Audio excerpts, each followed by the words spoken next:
Welcome to the Pittsburgh Gal Principal Podcast, where women school leaders and teachers come to share their school and classroom stories about teaching, learning, and leading.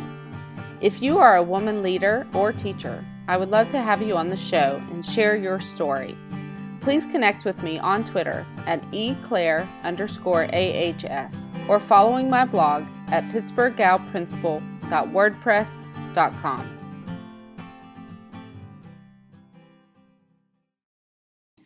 This is episode 12 of the Pittsburgh Gal Principal. Tonight I'm talking to Sara Schapiro. She works at Digital Promise out of DC, working to elevate the work of innovative school districts around the country. Hope you enjoy the chat. Okay, everybody, welcome to the show. I'm super excited today to be talking to Sara Schapiro. She is the Senior Director of the League of Innovative Schools at Digital Promise. So, Sara, how are you today? I'm great. I'm excited to be here as well. Yeah, Thanks for having me. Absolutely. Can you share a little bit with our listeners about how you got started in the whole educational realm and kind of what it means to be the Senior Director of the League of Innovative Schools at Digital Promise? Yes, absolutely. So when I graduated from college, I thought I wanted to work in book publishing, and I moved to New York and got this great job editing books. And I realized as much as I had grown up loving to read, I did not love to read in that way. And all of a sudden I hated reading, and I thought, well, that's not the point of this job. So I took another job in Vietnam, actually writing for a newspaper in Hanoi for about a year and a half. And while I was there, I had really odd hours. So I would volunteer in the morning, and I volunteered at the Asia Foundation in Hanoi, and I was working on some anti-human trafficking education programs. So that was my first work with people around education. So I was writing training manuals, I was writing education curriculum for people who had been trafficked over the border into China and were being returned to their villages in Vietnam, and they didn't have basic education skills. So we were doing literacy programs, we were doing workforce development programs, so helping them job training skills. And it was the first sort of, idea that maybe education was something that I might want to pursue. The other piece of it, too, is that my mom has worked in education my whole life. So it's not that it was a totally new thing to me. She worked at my school and was an administrator at my school in Baltimore, where I grew up my whole life. So education was something I had thought about, but wasn't sure I wanted to go into until this program in Vietnam. So I returned to the States, and I started working for the New York City Department of Education. And there I was working on arts education programs and other sort of large system-wide reform efforts for the New York City schools. And there I was with the Fund for Public Schools. So we were raising private funds to pay for some more innovative sort of lab-type programs that they wanted to pilot in the New York City schools. So that was really awesome and exciting, and being in the middle of New York during, a big period of sort of reform was an interesting time and place to be sort of getting my feet wet in education. I think you jumped right in. Usually people get their feet wet like as a classroom teacher. No, you were at the New York City Department of Ed. I mean, it was a wonderful, wonderful experience, and I got to see schools. The schools in New York City are so varied, and they're just, you go from Staten Island to the Bronx to Brooklyn to Manhattan to Queens. There's just so many different types of schools and communities that are served by the schools there. That was a really interesting experience. And then I went to Chicago for graduate school, and while I was in grad school, I was teaching in and working in the alternative schools in Chicago public schools. So another sort of, oh my God moment where, you're working in juvenile justice facilities, in schools with women who were pregnant. It was just that was another crash course in some of the issues, our system sort of across the country is facing, especially Chicago, which is another huge city, huge system, with lots of with lots of issues that they were trying to figure out in terms of how do kids who are not being served by their home schools, when they end up in juvenile justice facilities, how do you serve them both in the facility that when they're incarcerated, but also when they leave, and how do they go back to their home schools? Is that the right fit? Maybe they weren't being served well there, in the first place. Do they have IEPs that weren't being sort of addressed? So lots of really interesting issues there. And then I took some different jobs, but the one that I took a consulting job in Mooresville, North Carolina, Okay. which I'm from was North Carolina, so yeah, I know oh yes, Mooresville. Mooresville. So yeah, I mean, I took a job down there working with the superintendent, Mark Edwards, on their one-to-one program. So they were one of the first districts in the country to do sort of a big digital transformation where they were giving every child a device, working on connectivity, high-speed connectivity in all their schools and community spaces, as well as moving to pretty much all, open education resources and teacher-created content. So it was a really big shift. So I Absolutely. went down there. It's pretty awesome. Yeah, what year was that? So this would have been 2011. Okay. Yeah. So I was down there in Mooresville, and they were really one of the first in the country. And when I was down there, the superintendent said, "Hey, you should come work in Mooresville." And I, at the time, didn't want to move to Mooresville. Chicago, New York, Chicago, New York, Mooresville. And he said, "Well, you should really get involved in this thing that's happening in DC that I'm involved in called Digital Promise." And so that was the connection to Digital Promise. And I joined as the second employee there and started the League of Innovative Schools, of which Avonworth is a part and a strong member of our group. And, and it was a really amazing process of starting, a big sort of startup process, which I had never been involved in. How do you actually write an operating manual and an HR manual and hire people and start programs from scratch? And that was an amazing experience. But the best part of it has been building the League of Innovative Schools community, which is now 73 districts in 33 states that serve 3.2 million students. So we have districts from all over the country, from northeastern rural Alabama to suburban Pittsburgh to San Francisco and Washington and Chicago and big urban systems. So it's an amazing professional learning community of superintendents, deputy superintendents, just district leaders and administrators, as well as corporate partners and thought partners and researchers. What we do is we bring together all of these groups that are sort of in silos, and we've created this community where they can lean on each other, work together, and help each other sort of address various problems of practice that are occurring in districts all over the country. But these are the districts that are the most innovative in the country. These are districts that are pushing the envelope and raising their hand and saying, "I want to try new things. I want to do more." So it's been so much fun over the last 4.5, almost 5 years to build this community and to get to know people like you and all of these folks in pockets of the country that I really honestly had never been to and had never been exposed to, and to see that public education is alive and well all over the country and in every sort of facet, in every little pocket of the country. There are great public schools, and that's pretty heartening, and not at all really what you hear in the news when you hear about public education. So that's the long version of how I got involved in education and how I got involved with the League and Digital Promise. Yeah, no, great. That's a wonderful story. It's very exciting. So, what, in your opinion, as senior director and startup of the League of Innovative Schools, what are, I guess, the most promising practices that you see that we are doing well? Yeah. I think you can look at Avonworth. And I don't mean just us. I'm sorry. No. But I think Pittsburgh and the Pittsburgh region and the cluster, sort of the innovation cluster that.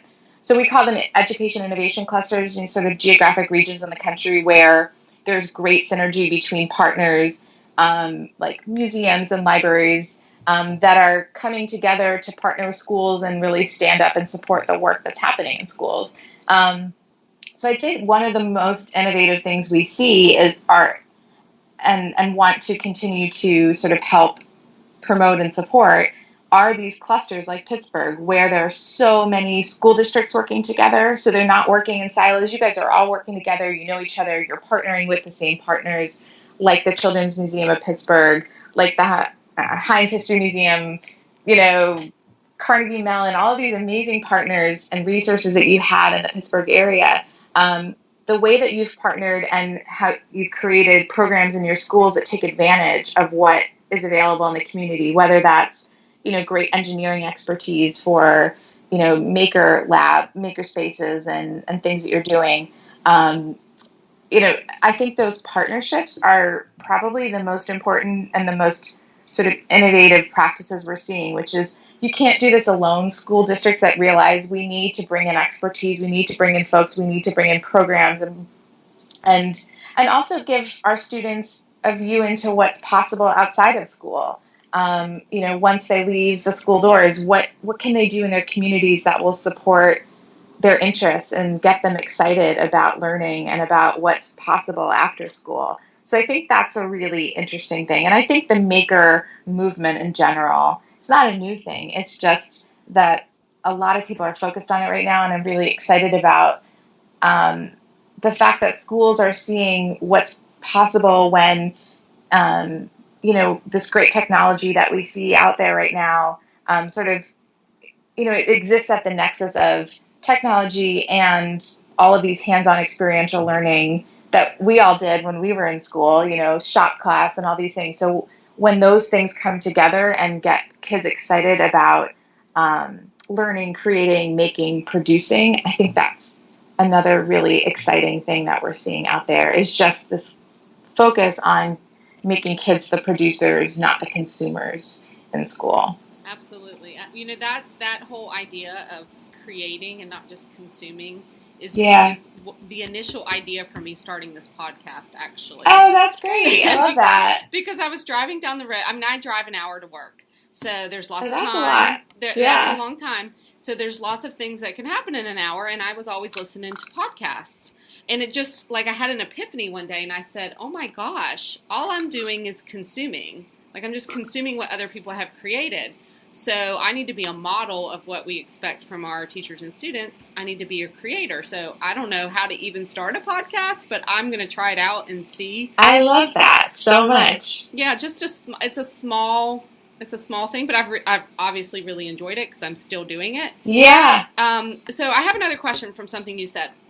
So we do have lots of pockets of innovation happening around the country, around the globe even.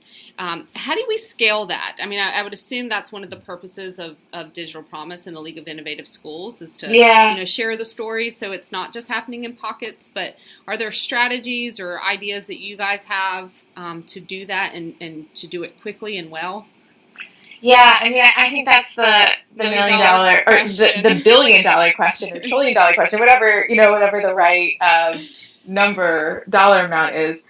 I think our theory of change has been if you sort of tap into and find the most innovative districts in the country. And these are not the wealthiest districts. These are not districts that have unlimited resources. Some do and some don't. But we think it's important to look at the range, to see districts that are making do with almost nothing, like Mooresville. They do what they've done really on a shoestring. And then other districts that are more affluent that have had different sort of approaches to innovative teaching and learning.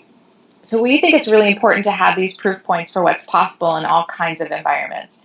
And like you said, we are sharing stories. We're looking to find the stories of this innovative work that's happening across the country and putting it out there and sharing it more widely so that the larger education community is aware that this is possible. These are not, like I said, these are not the wealthiest districts. These are not necessarily charters. These are districts and leaders that are operating within the confines of, traditional public school districts and all of those, restrictions and budget issues, and they're doing this work. So can we share it and inspire others to action? Can we get other people to aspire to be like the League of Innovative Schools and start to adopt little pieces of it and sort of work their way up there?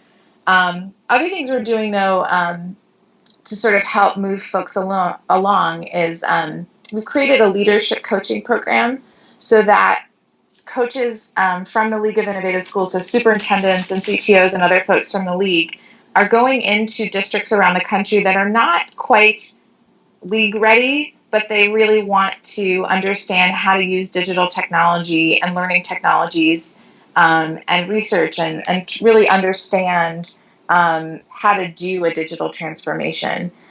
So we are coaching and mentoring districts that want to be there. So that's something that we're doing, but we also think it's really important. So Todd Karuskin, who's a Pittsburgh colleague of yours, Yes. He has this great idea that I would love to do, which is sort of an adopt a school or adopt a district kind of thing, so that we get districts to sort of expand the circle of the districts we're able to impact through the leadership coaching program.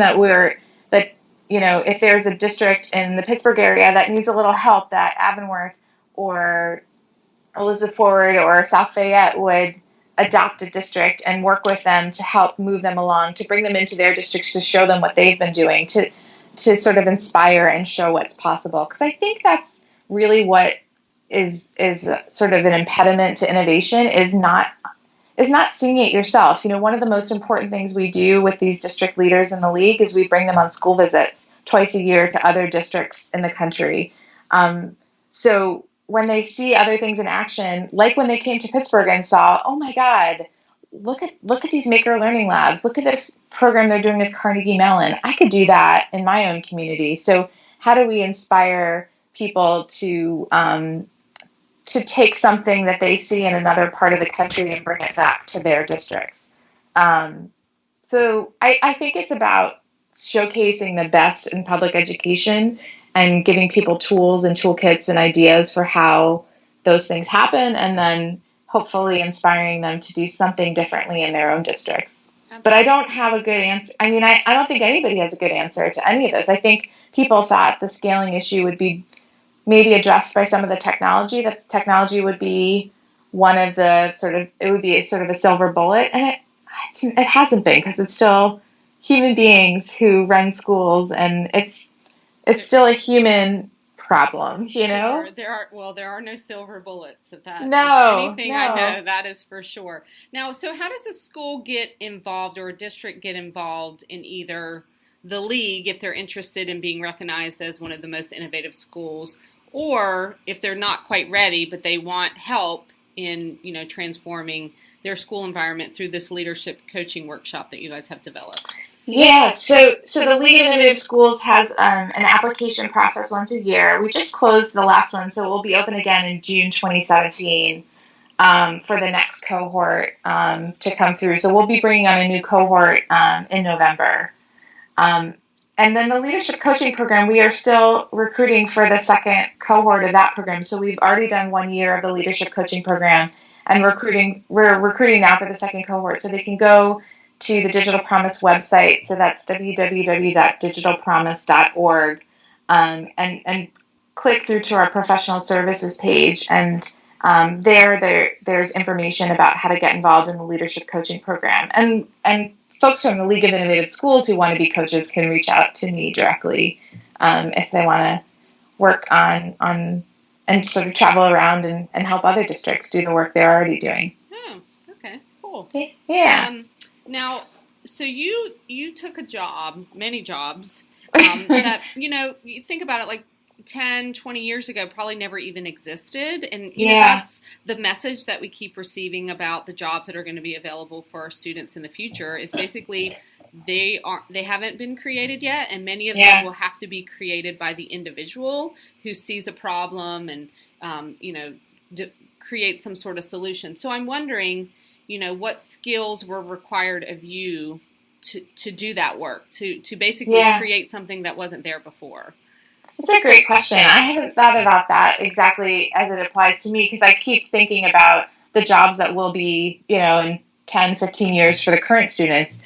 I think, I was fortunate enough to go to a school in Baltimore where I just was able to pursue things that I loved to learn. I just love to learn. I love to read and write and process and think critically.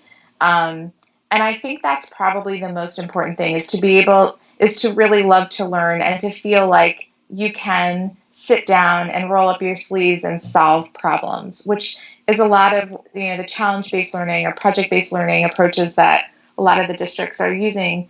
That was how I learned, and I loved that. How do you think about the water ecosystem in Baltimore County, Maryland, where I grew up? So we would work on a science project about the water. We would look at the historical perspective of how water was being used in Baltimore County. We would also read a book about, a novel about, a natural environment and somebody who preserved, like an environmentalist. I'm forgetting the name of the book, but anyway. It's okay. No, I'm just thinking about, so I think those kinds of approaches were really important to me in terms of making learning exciting. So I feel like every new job I've taken on there's been a huge learning curve. So how do I figure out what to do when we're starting a nonprofit organization? What do you need to do that? How do you find the best districts in the country to work with? How do you create programs that are valuable to them? How do the last thing we wanted to do when we created the league was create something that would not provide value to school districts. The last thing we want to do is waste their time. So how do you create something that's valuable and exciting and worthwhile? So I think it's the same sort of approach as maybe the way that I learned when I was in school was just to love to learn and to love to solve problems and challenges. And I think each job I've taken has been about, taking on a new challenge and figuring it out. So I would say for all these students now who are thinking of, and their parents and their teachers, as they think about, well, what is my child going to do when he or she grows up? If they're ready to be excited about something and to be passionate about something and to be excited about figuring something out when you have absolutely no idea what to do, that seems to be, in my mind, the most important thing for whatever these next jobs will be. And I remember even when I graduated from college, most of my friends were going to law school, they were going to business school, they were going in very sort of prescribed paths, or medical school, which is even more prescribed. And I wasn't interested in those things, and I did take a few different jobs that got me ultimately to where I am now. So I think, being able to be sort of flexible and open and to have the courage to be, to follow what you're passionate about is the thing, or maybe some of the ingredients. Sure. So this idea that, everyone needs this love of learning. I think there are some things that we do in schools that sort of inhibit or hamper that. Yeah, for sure. What do you think those things are? Well, I think, when we sort of teach at the front of the classroom and decide that this is the curriculum that everybody will learn and in this particular way, it leaves out lots of children who maybe don't like learning that way, or maybe aren't interested in memorizing, or, or don't have the ability to do those things.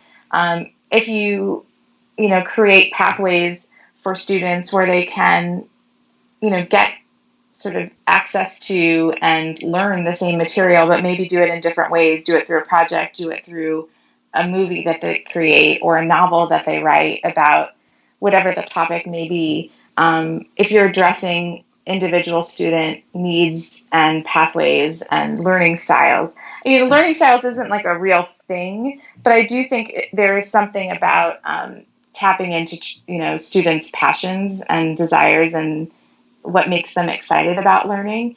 And good teachers do that. They can look at a room of 30 students and know that how each child is really excited about learning. So I think we just haven't done enough, and teachers honestly have large classrooms. They don't have a lot of time. It's hard to tap into what excites every individual child in the classroom. So I think we've set it up so that students in some schools are just receiving the same education as everybody next to them, even if it's not the best thing for them. Sure. What do you think? Well, I've been thinking a lot about that because I feel like one of the biggest kind of setbacks for schools, particularly at the high school level, is just this idea that students learn in these like prescribed chunks of time, and Oh, every yeah. student gets the same amount of time Hmm. as the student next to them. And we know, I mean, you know that students don't learn that way. All students That's learn right. at different paces. I mean, that doesn't stop when they turn 5 and start school, you know. But our schools, like our procedures, practices, at least with scheduling, are set up that way so Yeah. that it's the expectation that, when you start ninth grade, you're on the same trajectory as every other kid. And it's just not right. It doesn't make any sense. It goes No, against everything we know, but we've done it for so long that's right. that it's just accepted. So I'm curious because we are at Avonworth, we are still in that traditional 8-period day schedule. And I would Yeah. say that the majority of our staff recognizes that it doesn't make any sense. So we're looking at ways to change that because we know it would benefit our kids. So I'm wondering, like, from your work with the league, if you've seen any particular schools out there that are doing things really innovative in terms of their schedule or time that they've set aside for learning so that it actually Yeah. recognizes the individual kid. That's a really good point. And there are some school districts that are experimenting with different types of scheduling. I'd say one of the bigger things we're seeing, and it's happening like in that district in northeastern rural Alabama, is they've gone totally competency based, and they've just blown up the idea of grades in middle school. So middle school is just one big building now. It's not sixth, seventh, eighth grade. It is totally competency based. So students are learning in different periods of time for different lengths. They're learning the periods. There's no, sort of traditional scheduling. There's no bell that goes ding and you have to like No bell. shift from math to English. No bell. No. Yes. The schedule is totally different, and they don't follow grade levels, which is really interesting. And it's an interesting place to do it in middle school because middle schools, there's kids, a sixth grader and an eighth grader are really different, at that point in their development. Yeah, emotionally they may be very different. Oh yeah. So it's a really interesting thing to do, but they've been doing it for the last year and a half, and it's been super, super productive. I mean, this is a town that it was a textile mill town, and when the textile mills left, there were no jobs, and the town really fell apart in terms of providing any sort of decent economic, opportunity for the people who live there. And they've really sort of remade the town through these schools and through this district. And they've created like a wireless infrastructure for the whole town so that people who would never be able to afford broadband access at home have it, throughout the town and at home. They provide devices. But what they've done is they've told kids and their families, like, we respect the way your kids learn. We respect the way you learn. We respect your interests. So let's figure out a path for you that makes sense. And this competency-based approach has been really, really interesting. They've had lots of hiccups, with report cards and what does it mean when you go into the high school, and different kids have different skills at different times, and it's super confusing, but they're working through it. And I think that's a really, interesting approach. It's not one you do overnight, and it's not an easy one to explain to your community when kids' report cards look really different than they used to. And if you continue into the high school, what do they do for college? How do you tell which competencies translate to class rank so that when you apply to college, there's so many interesting policy issues there. But I say that's one of the more innovative things I've seen in terms of use of time and addressing the issue that you said, which is, different students learn differently and at different paces. So how do you create a calendar and a schedule and sort of grade mashups that make sense? Yeah, that brings up 2 points. One is the role of the teacher Mm-hmm. and how that has to transform, not just change on a very small scale, but be very different. Yeah. And the other thing I want to talk about, I just want to say it so I don't forget, is the university system Mm-hmm. and how that impacts K to 12. So let's talk about the role of the teacher and how that has shifted in this school district in Alabama. Yeah, I mean, so there are still teachers. I mean, I think what's transformed there is that teachers, and it was already sort of moving in that direction when they went through a fairly large sort of digital transformation where they have kids on devices doing projects sort of simultaneously.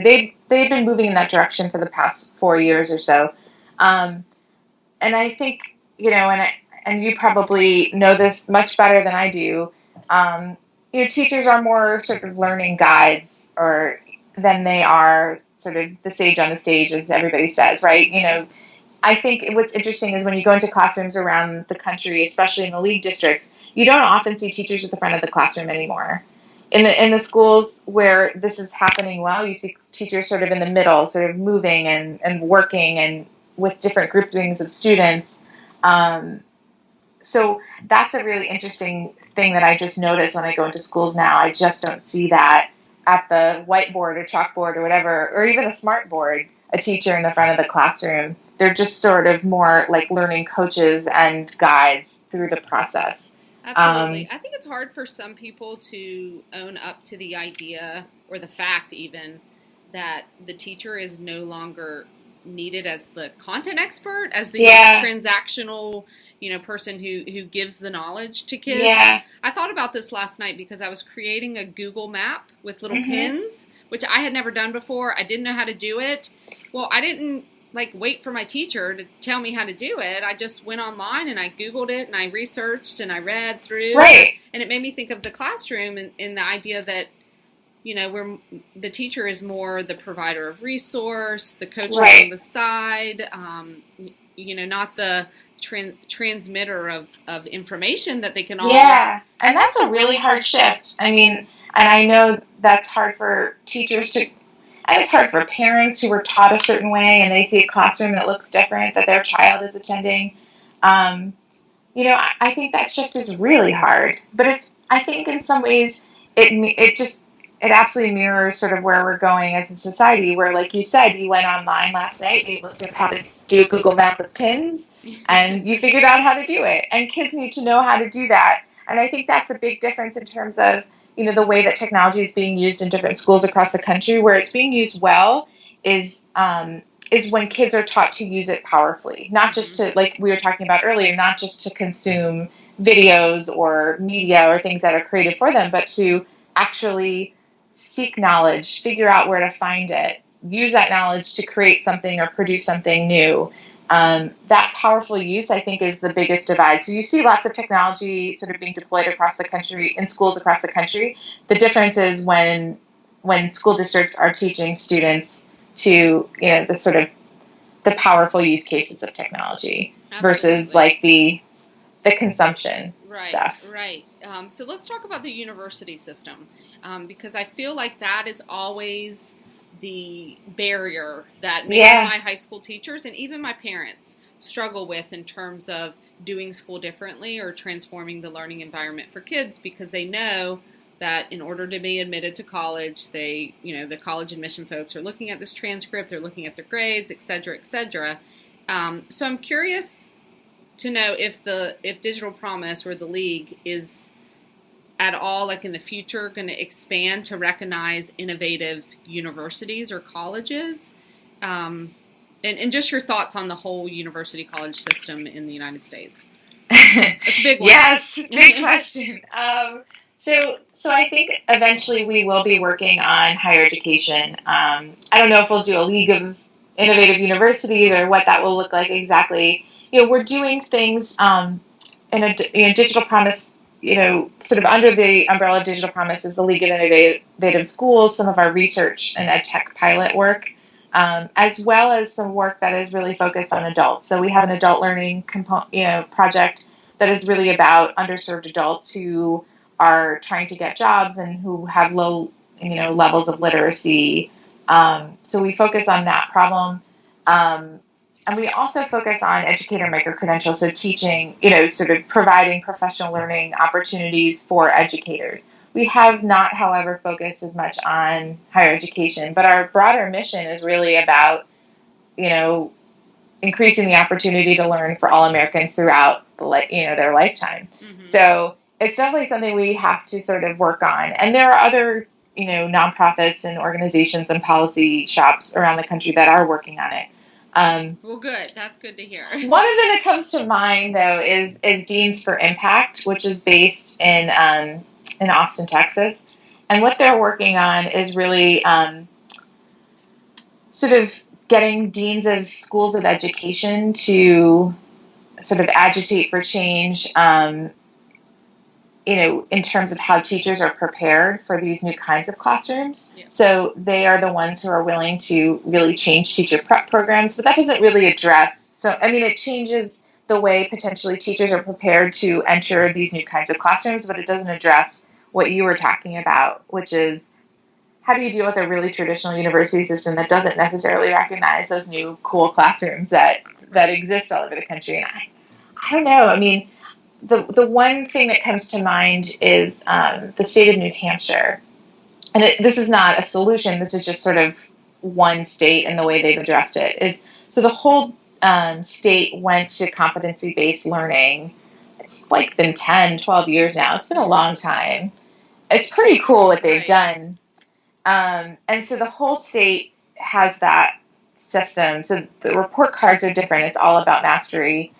Students progress through grades at a traditional way. So they haven't addressed the 9th to 10th to 11th grade thing that you were talking about, partly because universities want to see that people have, completed the grades that they recognize, and they've probably, completed the content that's associated with 9th grade when they leave that grade. But anyway, they still have this mastery-based system.